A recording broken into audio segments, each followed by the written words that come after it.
붉은 조명의 국정원 조사실. 여보세요. 대공수사 1팀장 바꿔주세요. 간첩 신고하려고요. 10분 안에 안 오면 이 정보는 CIA로 넘어갑니다. 그 전화 한 통으로 국정원 상황실은 비상이 걸렸습니다. 자신을 리설아라고 밝힌 그녀. 채널 구독과 좋아요는 사연을 만드는데 큰 힘이 됩니다. 지금부터 이 전설 같은 사건의 전말을 들려드리겠습니다. 채널 고정 부탁드립니다. 전 평양 중심부의 한 호화 저택의 가정부였습니다. 아니, 정확히는 그렇게 알려져 있었습니다. 인민무력부 부부장, 제 아버지. 하지만 우리 집안은 그 사실을 감춰야 했습니다. 한번 신분이 알려지면 온 가족이 정치범 수용소로 끌려갈 수 있었거든요. 그 시대 평양은 이중적이었습니다. 표면으로는 위대한 지도자를 찬양하는 도시. 하지만 밤이 되면 최고 권력층은 샤넬 향수를 뿌리고 수입 위스키를 마셨습니다. 저도 그 위선의 일부였습니다. 1999년 3월 저는 24살 생일을 맞았습니다. 그날 저희 집에서는 아버지의 친구들을 초대해 조용한 파티를 열었습니다. 샹들리에 아래에서 세계각지에서 몰래 들여온 와인을 마시고 있었을 때입니다. 갑자기 현관이 부서지는 듯 했습니다. 쾅! 중무장한 군인들이 들이닥쳤습니다. 조선국가보안부. 저희 아버지를 수사하러 온 것입니다. 아버지는 이미 김정은 숙청 명단에 올라 있었습니다. 권력 싸움에서 밀렸거든요. 아버지는 즉시 손가락을 잘렸고 제 앞에서 고사총으로 처형당하려 했습니다. 하지만 아버지의 신복이었던 최경희가 저를 몰래 빼냈습니다. 따라와. 빨리. 아버지는 죽기 전에 저에게 한 가지만 남겼습니다. USB를 삼키라는 것. 그 안에는 남조선, 미국, 일본에 심어놓은 검은 머리들의 명단이 있다고 했습니다. 우리 공화국이 설치한 간첩들의 이름과 활동 내역이었습니다. 설아야 살아남아. 그것을 가지고 남조선으로 가. 그리고 복수해라. 그게 제 아버지의 마지막 말이었습니다. 저는 그 밤 리설아라는 이름을 버렸습니다. 아버지가 지어준 이름을. 대신 저는 김영숙이 되었습니다. 135군 부대 식당에서 도망친 부모 없는 고아. 무식하고 멍청한 꽃제비 출신이라는 신분이 되었습니다. 마이너스 마이너스 마이너스. 국경까지 가는 길은 지옥이었습니다. 브로커들 손을 거쳐 몸과 마음이 무너질 지경이었습니다. 한 브로커는 저를 보고 웃음을 터뜨렸습니다. 이런 미녀를 남조선으로 보낸다고? 미친 짓이지. 중국 부자들한테 팔면 얼마가 나올까? 저는 그때 처음으로 빛을 잃었습니다. 평양에서의 저는 죽었고 짐승만 남았습니다. 브로커는 저를 창고 안에 가두고 인신매매단에 팔려고 했습니다. 하지만 그 순간 제 안에 잠자고 있던 뭔가가 깼습니다. 아버지가 비밀리에 가르쳐줬던 호신술이 생각났습니다. 이 갓나 새끼. 저는 젓가락을 집어들었습니다. 끼니를 때우기 위해 식탁에 놓여있던 평범한 젓가락. 그것으로 제 손가락을 움직였습니다. 정확히 빠르게. 브로커는 피를 흘리며 쓰러졌습니다. 저는 창문을 깨고 뛰어내렸습니다. 옷이 찢어지고 피가 섞였습니다. 두만강은 겨울이었습니다. 얼어붙은 강물이 제 다리를 끌어당겼습니다. 저는 떠내려가며 생각했습니다. 살아야 한다. 내가 죽으면 우리 아버지의 복수도 끝이다. 나는 짐승이 되어서라도 살아남겠다. 그 강물 속에서 저는 인간을 버렸습니다. 남겨진 것은 오직 복수의 괴물뿐이었습니다. 강을 건너 한국 땅에 발을 디딘 후에도 저는 여전히 차가웠습니다. 비를 맞고 굶고 맞았습니다. 그러나 저는 느껴지지 않았습니다. 고통을 느낄 여유를 잃었거든요. 마이너스 마이너스 마이너스. 국정원 합동신문센터에 도착했을 때 저는 모든 것을 버렸습니다. 저는 조사관 앞에서 글자도 못 읽는 척했습니다. 자기 이름도 헷갈려하는 척했습니다. 5년간의 연기가 시작되었습니다. 아버지는요? 어디 계신가요? 아버지 얼굴 모릅니다. 5살 때 굶어 죽었다고 들었습니다. 조사관들은 저를 최하위 등급으로 분류했습니다. 보호 대상 중 최하위.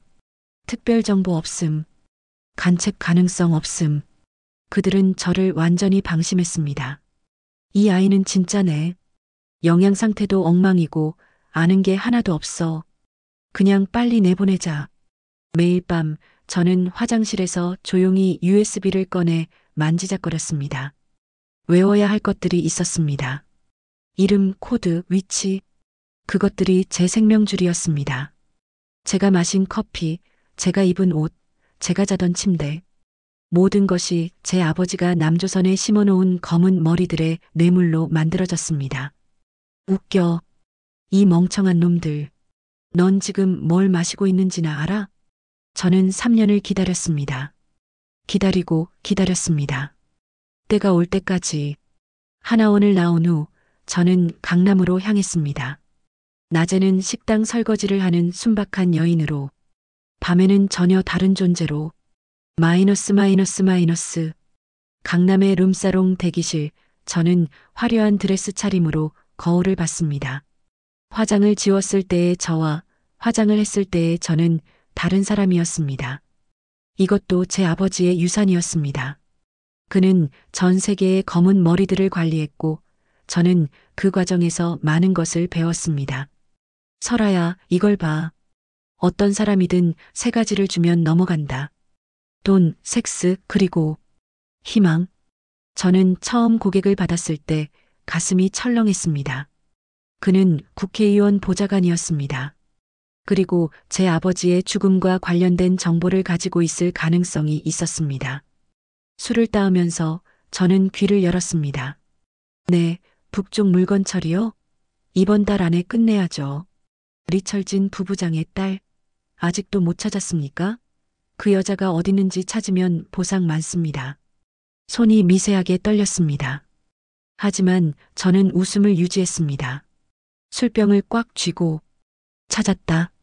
내 아버지를 판 새끼. 그게 바로 넌데. 그 밤부터 저는 사냥을 시작했습니다. 매일 밤 다른 고객들을 만나면서 저는 하나씩 정보를 수집했습니다. 국정원 직원, 경찰청 간부, 정치인들. 그들이 무의식 중에 내뱉는 말들 속에서, 하지만 그러던 중 저는 누군가의 눈길을 느꼈습니다. 국정원 말단 직원, 신임 요원. 이름은 민우였습니다. 그는 다른 고객들과 달랐습니다. 그는 저를 사람으로 봤습니다. 동정심 어린 눈으로. 그 눈빛이 위험했습니다. 저는 감정이라는 약점을 가지면 안 됐거든요. 그렇지만 저는 그를 필요로 했습니다. 곧 누군가가 저를 죽이러 올 것 같았습니다. 평양에서 보내온 암살자가 마이너스. 그 암살자는 독사라고 불렸습니다. 평양의 보위부에서 저를 죽이기 위해 보낸 요원이었습니다. 그는 저를 찾아냈습니다. 5년이 걸렸지만 결국 찾아냈습니다. 저는 선택을 해야 했습니다. 도망칠 것인가 아니면 맞설 것인가. 저는 민우를 선택했습니다. 그것은 비정한 선택이었습니다. 민우 씨, 오늘 라면 먹고 갈래요? 그는 기뻐했습니다.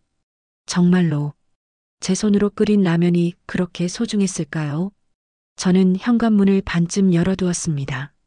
암살자가 침입할 수 있도록. 현관문이 띠띠띠 소리를 내며 열렸을 때 모든 것이 준비되어 있었습니다. 리설아, 쥐새끼처럼 잘도 숨어 있었구나. 칼을 들고 들어온 남자가 저를 보며 웃었습니다. 하지만 저는 미리 민우를 그 자리에 두었습니다.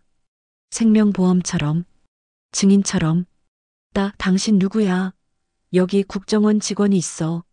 민우가 비명을 질렀고 그것으로 충분했습니다. 암살자는 민우를 향해 칼을 휘둘렀습니다. 저는 그 사이에 몸을 날렸습니다. 전기 충격기로 그를 제압했습니다. 그것도 아버지가 비밀리에 숨겨둔 무기였습니다. 피가 흘렀습니다. 제 피, 그리고 민우의 피. 제가 처음으로 느꼈던 감정이 그때였습니다. 죄책감이라는 것을. 이 바보 같은 놈. 왜 도망 안 갔어? 저는 쓰러지는 민우의 얼굴을 봤습니다. 순진한 얼굴. 그 얼굴은 저에게 너무 큰 대가였습니다. 마이너스 마이너스 마이너스. 경찰과 국정원이 들이닥쳤을 때 저는 이미 결정했습니다. 도망치지 않기로. 암살자의 소지품에서 북한 보위부 암호표가 발견되자 국정원의 시선이 다시 저에게 쏠렸습니다. 김영숙을 다시 의심하기 시작한 것입니다. 당신, 이게 뭐예요? 모릅니다. 모르는 사람이 들어왔어요. 3년의 연기는 이제 끝내야 했습니다. 화장실 거울 앞에 섰을 때 저는 자신의 눈을 직시했습니다. 김영숙의 눈이 아닌 리설아의 눈. 저는 손에 들었던 깨진 거울 조각으로 제 긴 머리를 싹둑 자르기 시작했습니다. 한 가닥 한 가닥. 과거를 자르는 것처럼. 그리고 옷장 깊숙한 곳에서 USB를 꺼냈습니다. 5년을 함께한 그것을 저는 목에 걸었습니다. 국정원 대표 번호를 눌렀습니다. 손이 떨리지 않았습니다. 여보세요. 네. 대공수사 1팀장 바꿔주세요.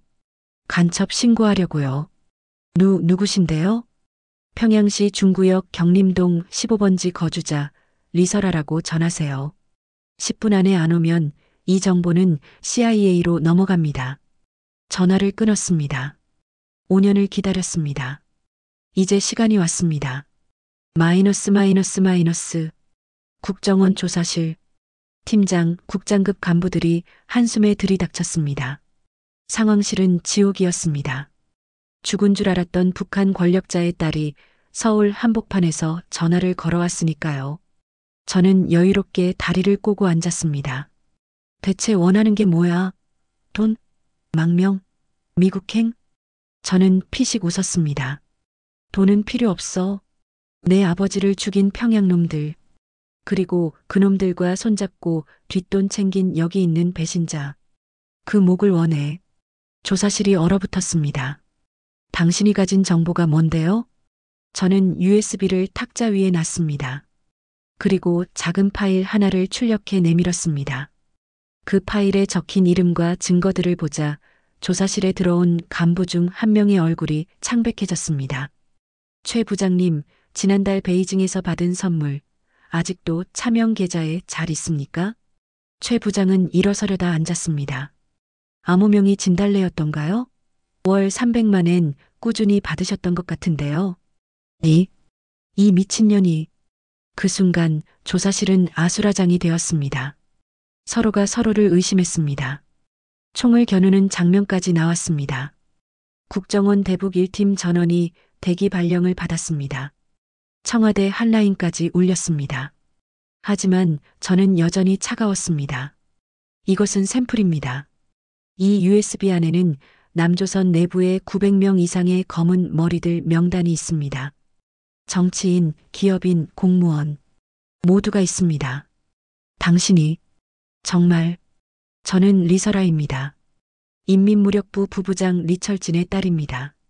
그리고 지난 5년간 당신들 모두를 감시했습니다. 마이너스 마이너스 마이너스. 최 부장은 체포되었습니다. 국정원 내 대대적인 숙청이 시작되었습니다.